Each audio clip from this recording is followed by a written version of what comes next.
Sekelompok murid perempuan dengan aura mengerikan langsung mengepung Gustaf dan Luo. Lalu, 4 nenek tua dengan aura menakutkan melangkah keluar dari kerumunan. Mereka melirik sekilas pada Fang Yuan yang tergeletak dalam kondisi babak belur, dan wajah mereka langsung menghitam suram. Salah satu dari mereka, seorang nenek dengan rambut disanggul tinggi, langsung melangkah cepat menuju Fang Yuan yang terluka parah. Begitu melihat kondisi muridnya, tatapan khawatir sang nenek langsung dipenuhi amarah. Tanpa berpikir panjang, nenek itu mengeluarkan pil obat, memaksa Fang Yuan menelannya, lalu mengalirkan energi sejatinya ke tubuh Fang Yuan untuk menstabilkan. Dengan perlahan Fang Yuan membuka matanya yang masih buram. Begitu melihat gurunya, dia sangat gembira. Namun pandangannya segera menyapu sekitar. Lalu dengan penuh dendam, dia menunjuk ke arah Gustaf sambil menggertakkan giginya. "Guru, aku ingin orang itu mati. Dia berani menghinaku. Hatiku sebagai kultivator sudah rusak. Kalau dia tidak mati, seumur hidupku aku tidak akan pernah bisa menembus alam Daiyuan." Mendengar ini, sang nenek tua mengangguk pelan, lalu bangkit berdiri. Tubuhnya yang bungkuk tampak semakin menyeramkan. Dia menatap Gustaf dengan tajam. Suaranya serak dan tua, namun penuh tekanan. "Bocah keparat, kau bukan orang dari lembah rumput suci, tapi berani-beraninya kau membuat onar di sini. Apapun alasanmu, kau harus mati." Raut wajah Luo langsung pucat pasi. Dia buru-buru berdiri di depan Gustaf dan mencoba menjelaskan. "Tetua Qiu, ini semua hanya kesalahpahaman. Ada sesuatu yang tidak kalian ketahui." Tetua Qiu tampak sudah di ujung kesabaran. Dia mengibaskan lengannya dan berkata, "Sekarang bukan giliranmu untuk berbicara." Seketika, gelombang kekuatan tidak terlihat meluncur ganas ke arah Luo. Luo yang tidak sempat memakai alat pelindung jelas tidak akan mampu menahan serangan ini. Kalau sampai terkena gelombang itu, dia pasti terluka parah. Tentu saja Gustaf tidak mungkin bersembunyi di belakang seorang gadis. Dia langsung mengangkat tangannya dan memanggil keluar tombak mautnya, tombak pembunuh 9 neraka. Dengan sekali tikam, gelombang kekuatan itu langsung berhenti di tempat. Memang benar, gelombang serangan itu berhasil dihentikan. Namun kekuatan getaran balik yang sangat kuat hampir membuat lengan Gustaf mati rasa. Yang lebih parah, kekuatan itu belum sepenuhnya lenyap. Gustaf tidak ragu lagi. Aura iblis dari tombak pembunuh 9 neraka langsung tumpah ruah. Asap hitam pekat bagai ribuan bilah pisau tajam yang langsung merobek-robek gelombang energi di depannya. Melihat ini, Tetua Qiu beserta para tetua lainnya serentak menajamkan tatapan mereka dan berseru, "Ternyata sisa keturunan klan iblis. Sekian lama sudah berlalu. Kami kira klan iblis benar-benar sudah punah. Tidak disangka, utusan iblis agung muncul lagi, dan bahkan di dalam lembah rumput suci. Dengan aura iblis setebal ini, anak ini jelas bukan orang sembarangan di antara klan iblis. Di dunia ini, 2 golongan yang paling tidak layak hidup adalah klan darah roh dan klan iblis. Luo, kau membawa sisa keturunan iblis masuk ke lembah rumput suci. Tahukah kau apa harganya? Tahukah kau apa akibatnya? Setelah aku membunuh bocah ini, giliran kau yang harus membayar lunas. Kali ini, bahkan kalau kepala sekte sendiri turun tangan, dia pun tidak akan bisa menyelamatkan kalian." Begitu kata-kata itu jatuh, sosok Tetua Qiu lenyap seketika. Terdengar sebuah suara berkata, "Bocah keparat, tidak peduli di tingkat apapun kau berada, aku akan tunjukkan kepadamu apa artinya kehormatan lembah rumput suci. Dan apa artinya kekuatan sejati kami? Klan iblis memang tidak layak ada. Matilah kau!" Langit menggelegar. Tetua Qiu menggerakkan jarinya dan kekuatan pedang mulai mengkristal. Di angkasa, sekilas terbentuk cahaya pedang raksasa, dan dalam sekejap, pedang itu menukik turun dari langit. Aura alam semesta berkumpul, dan cahaya menyala menyilaukan, bagaikan matahari jatuh dari langit. Api berkobar dahsyat, Seluruh dunia saat itu terasa berubah menjadi neraka di bumi. Cahaya pedang itu menghantam dari langit tinggi. Seketika dunia seolah tertelan kegelapan total.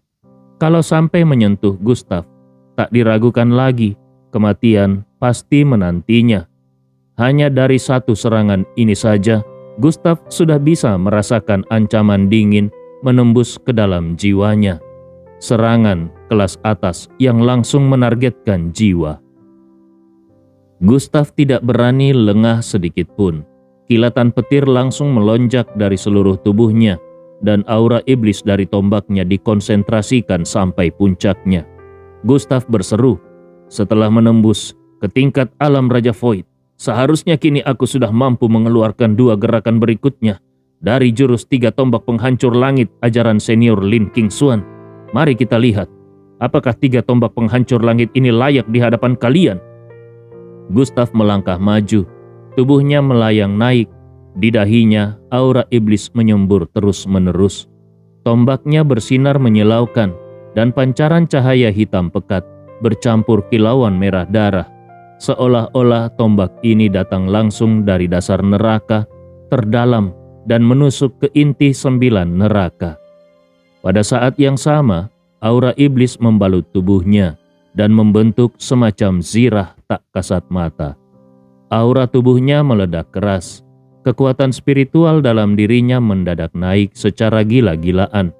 Dengan tambahan kekuatan iblis dan gerakan kedua dari jurus tiga tombak penghancur langit, aura Gustaf melonjak sampai puncak.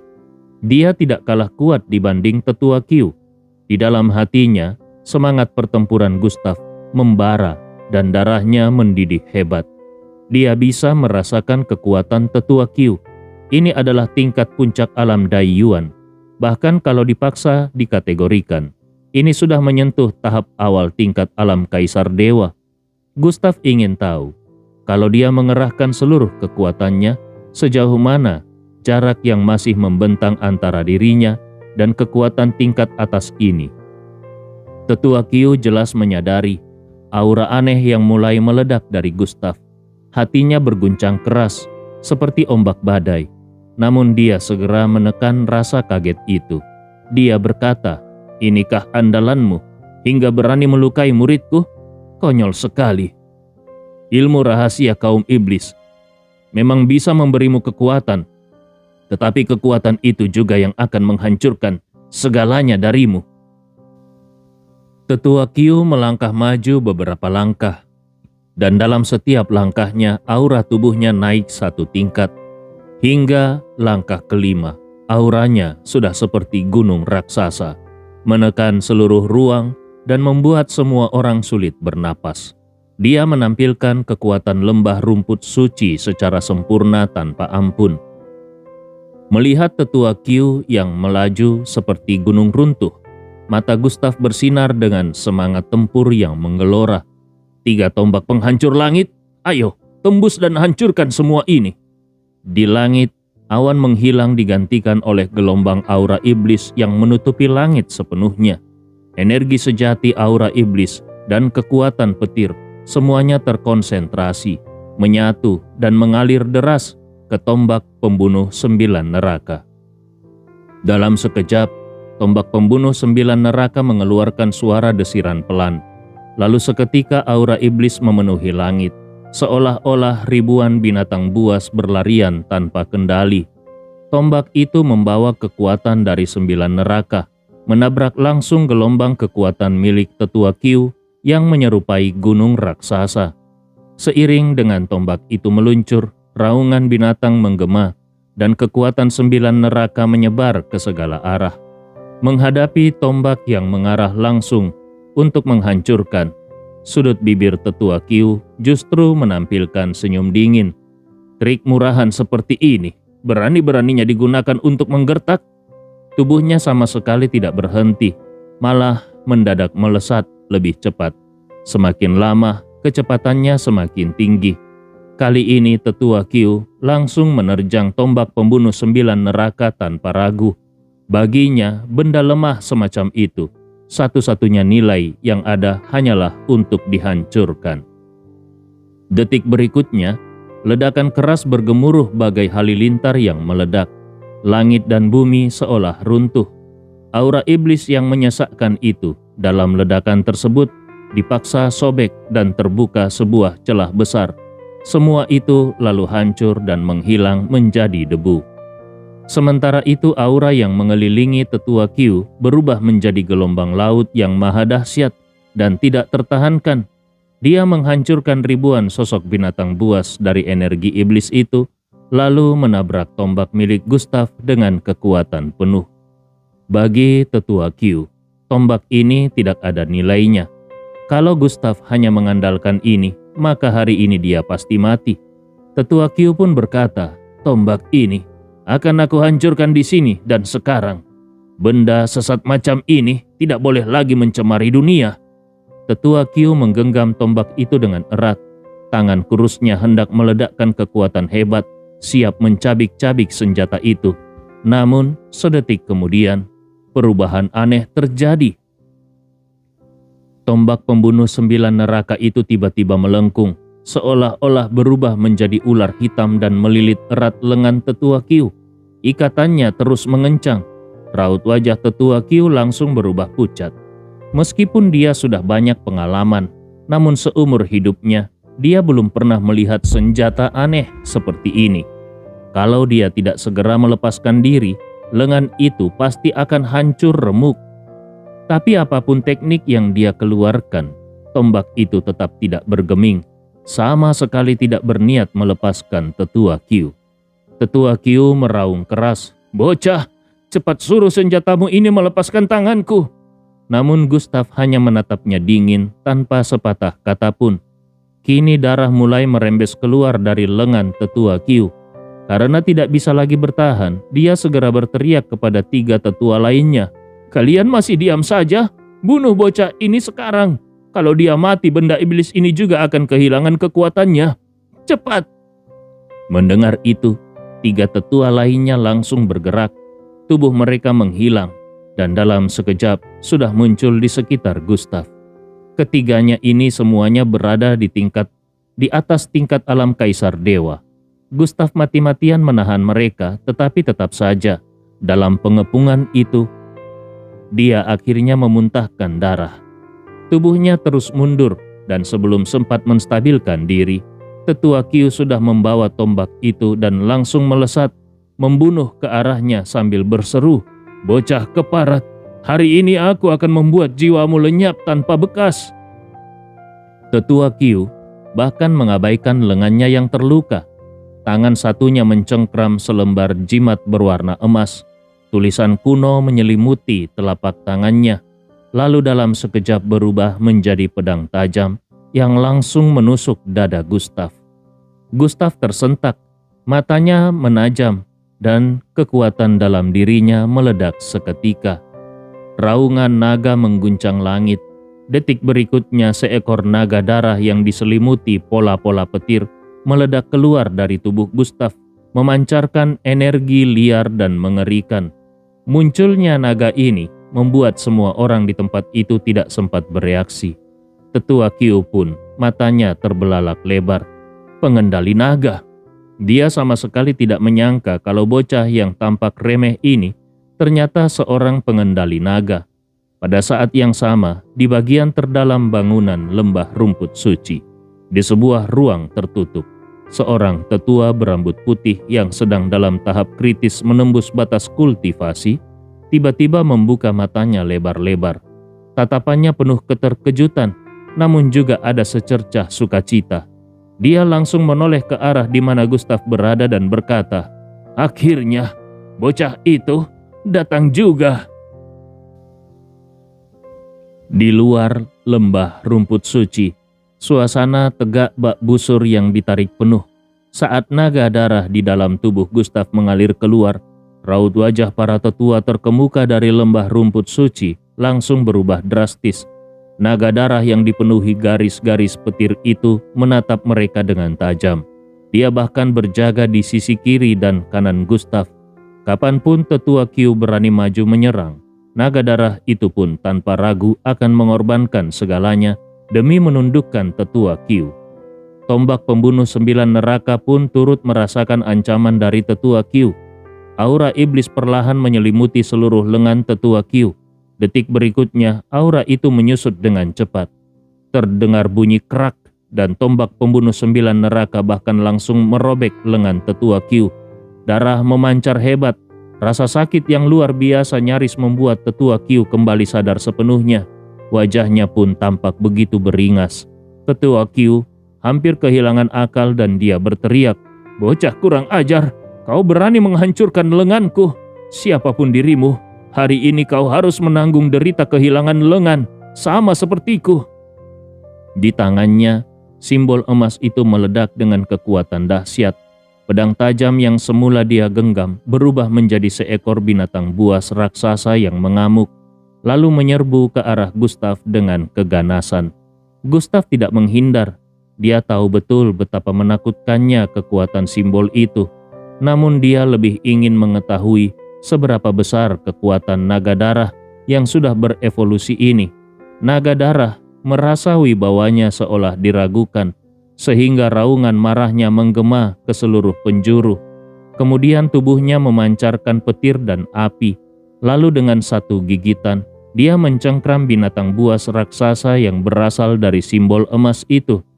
Pertarungan antara naga dan binatang itu menimbulkan gelombang energi yang terus-menerus meledak, seakan melahap langit dan bumi.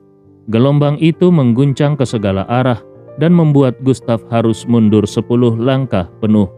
Bahkan muncul luka gores berdarah di pipinya. Tetua Q dan beberapa tetua lainnya juga terpaksa mundur. Di pusat pertempuran, tempat itu tampak seperti inti badai. Namun, tidak lama kemudian, naga darah berhasil merobek binatang raksasa hasil simbol itu. Terlihat betapa mengerikannya kekuatan naga darah saat ini. Ekspresi Tetua Q menjadi sangat ganas. Dia ragu selama beberapa detik, lalu kemudian berkata kepada 3 tetua di sampingnya, "Kuharap kalian bersedia memberiku kekuatan tambahan. Bocah itu harus dibunuh. Kalau tidak, lembah rumput suci kita akan menjadi bahan tertawaan terbesar di alam rahasia darah roh." Ketiga tetua yang tersisa tampak ragu. Masing-masing mereka mulai berbicara. "Tetua Q, apakah kau menyadari bahwa di tubuh bocah itu tersembunyi seekor naga darah? Mungkinkah dia adalah orang yang selama ini dicari oleh ketua, yaitu sang pengendali naga? Aku yakin Luo bukan orang yang gegabah. Jadi bocah itu kemungkinan besar memang orang yang selama ini dicari oleh ketua. Selain itu, kekuatan bocah itu sangat aneh. Menghadapi kita semua, aku tidak merasakan sedikit pun ketakutan atau keraguan di matanya. Kalau kita terus menyerang, ini justru bisa merugikan kita sendiri. Benar Tetua Q, sepertinya kau harus berhenti. Lenganmu itu seharusnya masih bisa dipulihkan. Di tingkat kita, menumbuhkan kembali lengan yang putus adalah hal biasa. Jadi tidak perlu lagi menyerang bocah muda itu." Tetua Q mendengar nasihat para tetua di sekitarnya, namun ekspresinya berubah-ubah. Dia seolah merasa dirinya dihina oleh mereka. Dendam akibat kehilangan lengan, kalau tidak dibalas, bagaimana mungkin dia bisa bertahan di lembah rumput suci ke depannya? Dia pun mendengus dingin. "Kalau kalian tidak mau turun tangan tidak apa-apa. Aku juga tidak butuh kalian. Kalian kira aku tidak mampu membunuh bocah keparat itu? Di dunia ini tidak ada yang tidak bisa kubunuh." Usai berbicara, Tetua Q menutup matanya. Aura di sekelilingnya pun memuncak dan dilepaskan sepenuhnya. Lalu dia mengambil jimat giok di pinggangnya. Melihat pemandangan itu, para tetua lain pun sedikit berubah raut wajahnya. Salah satu dari mereka berkata, "Tetua Q benar-benar akan menggunakan jurus rahasia terhadap bocah itu. Kalau jurus rahasia itu diaktifkan, kekuatannya akan meningkat drastis. Tapi ini juga akan merusak tubuh Tetua Q dengan parah. Apakah dia sudah gila? Dia rela menanggung resiko sebesar ini demi membunuh bocah itu." Beberapa tetua berniat mencegah, tetapi sudah terlambat. Terlihat Tetua Q membalikkan telapak tangannya dan setetes darah murni langsung keluar dari telapaknya, lalu membungkus jimat giok itu. Jimat tersebut langsung hancur. kemudian berubah menjadi cahaya bintang yang tidak terhitung jumlahnya. Pada saat yang sama, dari segala penjuru mulai muncul aura dingin membekukan, dan di langit biru juga terbentuk sebuah sungai panjang. Sungai panjang itu tampak seperti naga air yang sangat ganas. Tetua Qiu berseru, "Sekalipun kau mengendalikan seekor naga darah, memangnya kenapa? Naga air bayangan ini yang kuperoleh dengan membakar darah murni dan kekuatan kultivasiku cukup untuk menghancurkan segalanya darimu." Dengan lolongan panjang, langit dan bumi seketika berubah warna. Sungai panjang di langit itu langsung tumpah deras, bagaikan sungai Yangtze yang mengamuk. Auranya megah dan mengguncang, gemuruh bergema. Naga air itu pun menghantam keras naga darah. Kedua energi itu saling bertabrakan dan seketika memancarkan suara gemuruh yang dalam. Gustav menatap dengan mata terbelalak. Bagaimana mungkin? Apa yang baru saja dia lihat? Dia mendapati kalau naga air yang terbentuk dari sungai panjang itu ternyata mampu langsung menembus tubuh naga darah. Naga darah bahkan tidak mampu melawan. Apa-apaan ini?